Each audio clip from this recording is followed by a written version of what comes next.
On June 2nd, 2026, something happened that has never happened in the 33-year history of the ETF industry. One single fund crossed $1 trillion in assets. Not a hedge fund, not a Wall Street bank, a fund you can buy on your phone for less than $700 a share and that charges you 0.03% a year to do it. That fund is VOO. Vanguard's S&P 500 ETF, and the fact that it just crossed $1 trillion tells you something that financial media will not say out loud. The average investor has figured out a secret that took decades and mountains of data to prove. Most professional money managers, the ones who charge you 1%, who have Bloomberg terminals, who went to Wharton, are losing to a fund that does absolutely nothing except follow a list. Your retirement account is directly tied to whether you understand this or not.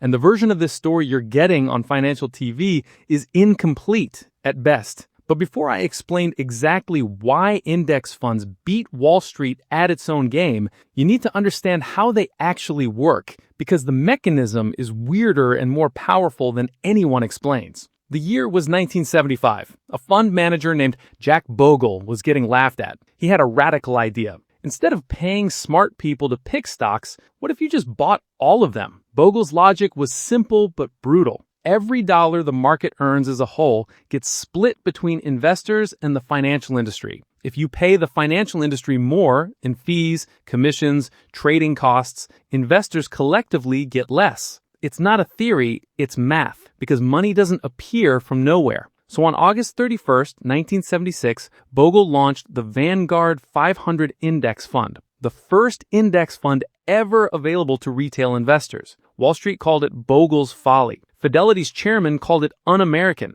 The fund raised $11 million in its first offering, a fraction of its $150 million goal. Nobody wanted it. Here's why nobody wanted it. It felt wrong. Investing in 1976 meant paying someone who was smarter than you to go find the best companies, beat the crowd, generate alpha. The idea that you would deliberately own the bad companies alongside the good ones, that you would own every company in the S&P 500, including the ones about to go bankrupt, felt like surrendering. But Bogle understood something that took decades for the data to confirm. Because the stock market is a closed system, every time one active manager outperforms, another one, by definition, underperforms. The only thing that's certain is the fees both of them pay. And those fees compound over 30 years in a way that destroys wealth quietly. Meet Sarah. She's 30 years old. She puts $10,000 into an actively managed mutual fund that charges her 1% a year. Her friend Mike puts the same $10,000 into VOO at 0.03%. Both funds produce the exact same gross return,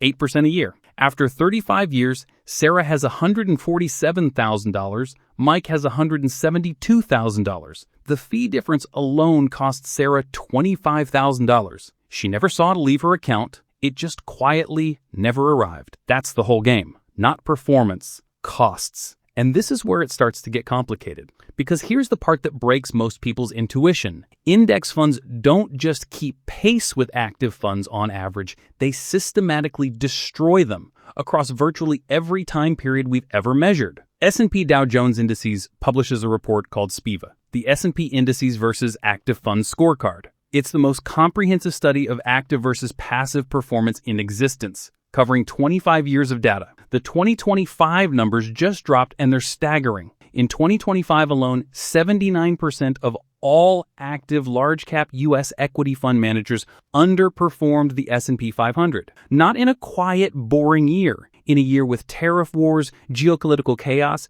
S&P 500 corrections, exactly the kind of volatile environment where active managers claim they shine. They still lost. And over 20 years, the number climbs to 93%. Not 53%, 93%. Anu Ganti, head of U.S. Index Investment Strategy at S&P Dow Jones Indices, put the finding plainly. Market regimes with sharp volatility are supposedly when active managers are supposed to outperform. Yet, 2025 was one of the worst years for active large-cap managers in the history of the scorecard. Think about what that means with a pop culture lens. Imagine a basketball league where 93% of the professional players over a 20-year career would have been better off just standing on the bench and copying the team's average score. That's the active management industry, and they're charging you a premium for the privilege of watching them lose. If you understand this, you already know more than most people who call themselves investors. But here's where the mainstream explanation starts to break. Because financial media will show you this data and say, index funds are great. Just buy the S&P 500, set it and forget it. And that's true, but it leaves out the part of this story that actually matters for your money right now. The problem isn't whether to index. That debate is over. The problem is that there are three major S&P 500 index funds that look identical but are not.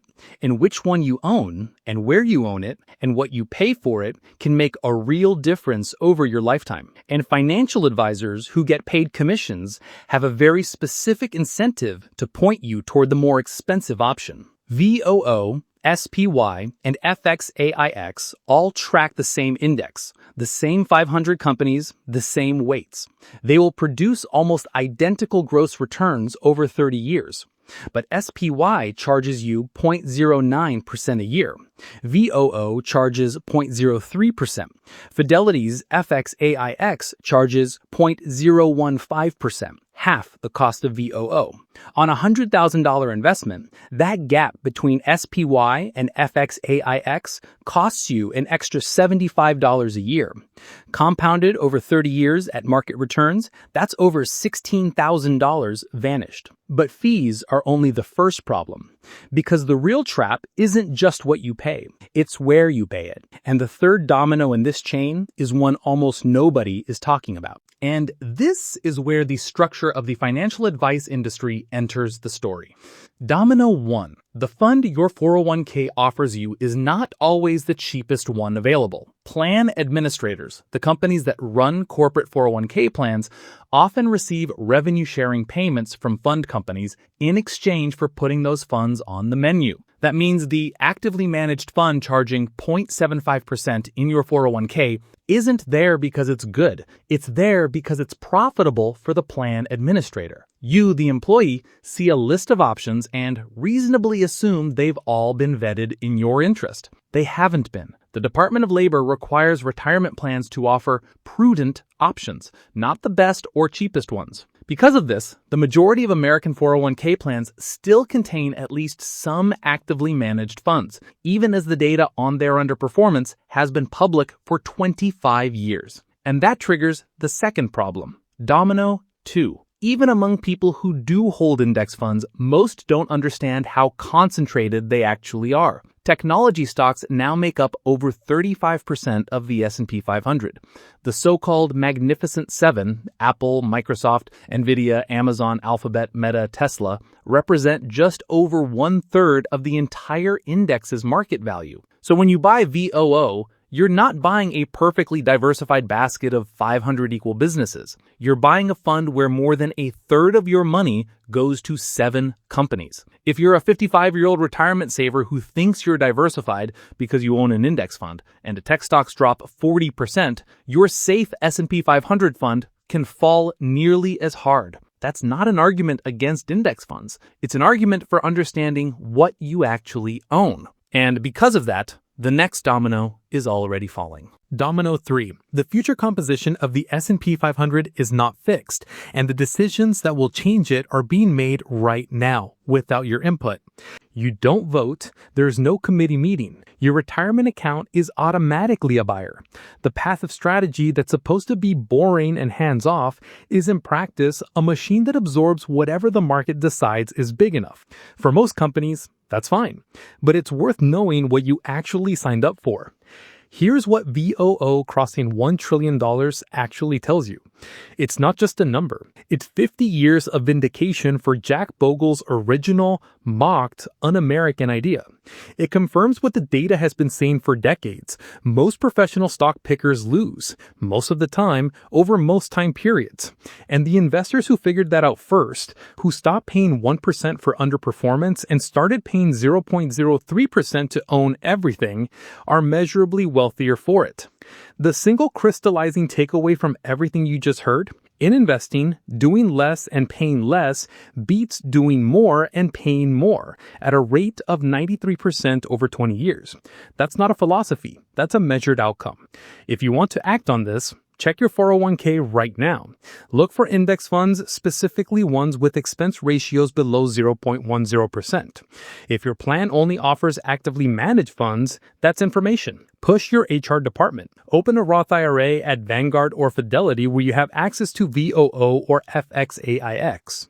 And if someone is charging you 1% to manage a portfolio of index funds, understand that they are charging you 33 times the cost of just doing it yourself. Traditional financial media will not cover the revenue sharing relationships inside 401k plans or the concentration risk hiding inside your diversified index fund, because the institutions that advertise on those channels benefit from you not knowing. That's exactly why this channel exists. If you want the real financial mechanics that nobody else will explain clearly, subscribe, because this is what we do here.